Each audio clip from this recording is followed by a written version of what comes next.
जब भी भारत के आम नागरिक चीन का नाम सुनते हैं तो मन में एक संदेह, एक चिंता और एक गुस्सा उमड़ पड़ता है। इसके पीछे कई कारण हैं, चाहे वो पाकिस्तान को दी जाने वाली मदद हो या फिर हमारे साथ सीमा पर लगातार उकसावे की कार्रवाई। लेकिन डिप्लोमेसी का खेल भावनाओं से नहीं, बुद्धिमत्ता और संतुलन से चलता है। और यही संतुलन दिखाया है भारत के विदेश मंत्री डॉक्टर एस जयशंकर ने, जब उन्होंने बीजिंग का दौरा किया, वो भी गलवान घाटी की झड़प के बाद पहली बार।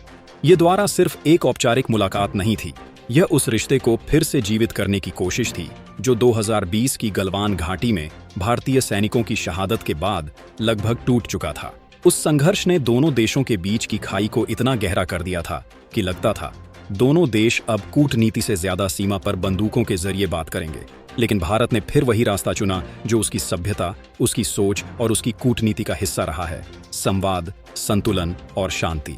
बीजिंग में जयशंकर की मुलाकात चीनी उपराष्ट्रपति हान जेंग से हुई। यह मुलाकात एक सधी हुई रणनीति का हिस्सा थी। कोई भी शब्द, कोई भी मुस्कान और कोई भी वाक्य यूं ही नहीं कहा गया। हर बात का अर्थ था और हर संकेत का संदेश था। जयशंकर ने सोशल मीडिया प्लेटफॉर्म एक्स पर जो ट्वीट किया, उसमें उन्होंने कहा कि भारत चीन की SCO शंघाई सहयोग संगठन में अध्यक्षता का समर्थन करता है और भारत चीन संबंधों में सुधार की उम्मीद है। यह पहली बार नहीं है कि भारत ने चीन को कूटनीतिक मंचों पर समर्थन दिया हो, लेकिन यह पहली बार जरूर है कि भारत ने ऐसा गलवान के बाद किया है। यह संदेश सिर्फ चीन को नहीं, पूरी दुनिया को था। भारत ने यह स्पष्ट कर दिया कि वो अपनी भावनाओं को नियंत्रित रखना जानता है और राष्ट्रीय हितों को सर्वोपरि रखता है। जयशंकर की यात्रा में एक और बेहद भावनात्मक पहलू था: कैलाश मानसरोवर यात्रा की बहाली। 6 साल बाद यह यात्रा फिर से शुरू हुई है। यह यात्रा सिर्फ एक धार्मिक रिवायत नहीं, बल्कि भारत के करोड़ों लोगों की श्रद्धा और आत्मा से जुड़ी है। जून से अगस्त तक 750 तीर्थयात्री इस पवित्र भूमि की ओर रवाना होंगे। जब कोई सरकार धार्मिक यात्रा को फिर से शुरू करने की इजाजत देती है तो यह सिर्फ कूटनीति नहीं होती, बल्कि भरोसे की नींव होती है। चीन के साथ यह यात्रा इसलिए भी विशेष थी क्योंकि यह ऐसे समय में बहाल की गई जब दोनों देशों के रिश्ते एक कठिन दौर से गुजर रहे थे। साल 2020 में गलवान घाटी में जो कुछ हुआ, उसके बाद से दोनों देशों के बीच विश्वास की दीवार ढह गई थी। LAC पर सैनिकों की तैनाती, झड़पें और तनाव की स्थिति बनी रही। लेकिन यह यात्रा बताती है कि अब रिश्तों की बर्फ धीरे धीरे पिघल रही है। इस बहाली को लेकर भारत में लोगों ने खुले दिल से स्वागत किया। विदेश मंत्री ने खुद इस बात को स्वीकारा कि कैलाश मानसरोवर यात्रा की बहाली को भारत में व्यापक रूप से सराहना मिली है। उन्होंने यह भी बताया कि भारत और चीन ने अपने राजनीतिक संबंधों की स्थापना के 75 वर्ष पूरे किए हैं। यह अवसर केवल स्मरण का नहीं, बल्कि पुनर्निर्माण का भी है। जयशंकर की यह यात्रा पिछले 5 सालों में उनकी पहली चीन यात्रा है। इस यात्रा के माध्यम से भारत ने यह दिखा दिया कि संवाद के द्वार कभी बंद नहीं होते, बस एक पहल की जरूरत होती है। और यह पहल तब और अहम हो जाती है जब वही देश जिससे हाल ही में तनाव रहा हो, आपके सामरिक और रणनीतिक पड़ोसी हो। इस यात्रा में उनके चीनी समकक्ष वांगी से भी मुलाकात होनी थी। दोनों की पिछली मुलाकात फरवरी में जोहान्सबर्ग में G20 सम्मेलन के दौरान हुई थी।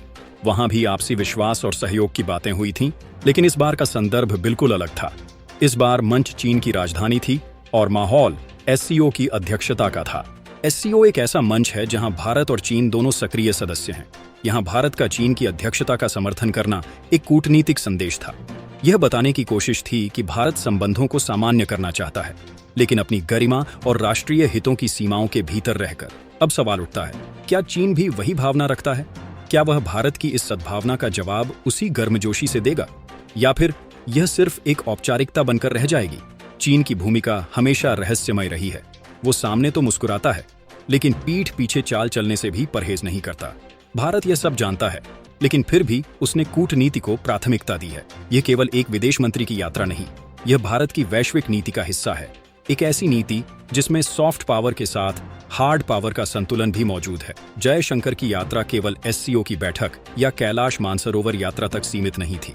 यह यात्रा भारत चीन संबंधों के बड़े फ्रेम का हिस्सा थी। चीन पाकिस्तान नजदीकियों की बात हो या चीन की रणनीतिक गतिविधियां, भारत ने इन सब का संज्ञान लिया है। लेकिन इन सब के बीच भी जयशंकर का चीन जाना दिखाता है कि भारत लड़ाई से नहीं, वार्ता से हल निकालना चाहता है। यह भी उल्लेखनीय है कि जयशंकर की यह यात्रा रक्षा मंत्री राजनाथ सिंह और राष्ट्रीय सुरक्षा सलाहकार अजीत डोभाल की चीन यात्रा के बाद हो रही है। यानी कि भारत सरकार के उच्चतम स्तर पर चीन के साथ संवाद की एक निरंतरता बनाई जा रही है। यह सिर्फ एक बार की यात्रा नहीं, बल्कि एक रणनीतिक श्रृंखला है। बीते वर्षों में जब चीन ने LAC पर अपनी सैन्य गतिविधियां बढ़ाईं, तो भारत ने भी जवाब में अपनी सेना को सुदृढ़ किया। नई सड़कें बनी, सीमा पर बंकर बने और इंफ्रास्ट्रक्चर को अपग्रेड किया गया। लेकिन साथ ही भारत ने बातचीत की मेज कभी नहीं छोड़ी। यही तो वह संतुलन है जो भारत को एक जिम्मेदार वैश्विक शक्ति बनाता है। चीन के साथ संबंध सुधारने की भारत की यह कोशिश उसके भू राजनीतिक सोच को भी दर्शाती है। जब दुनिया में अमेरिका चीन तनाव बढ़ रहा है, रूस यूक्रेन युद्ध चल रहा है और पश्चिम एशिया में अस्थिरता है, तब भारत और चीन का साथ आना सिर्फ एशिया के लिए नहीं, पूरी दुनिया के लिए राहत की खबर हो सकती है। इस यात्रा ने यह भी साबित किया है कि भारत अब पुरानी सोच से बाहर आ चुका है। अब वह सिर्फ प्रतिक्रिया नहीं करता, बल्कि कार्रवाई भी करता है। और यह कार्रवाई सिर्फ सैन्य मोर्चे पर नहीं, कूटनीतिक मंचों पर भी होती है। जयशंकर का बीजिंग द्वारा इसका प्रत्यक्ष प्रमाण है।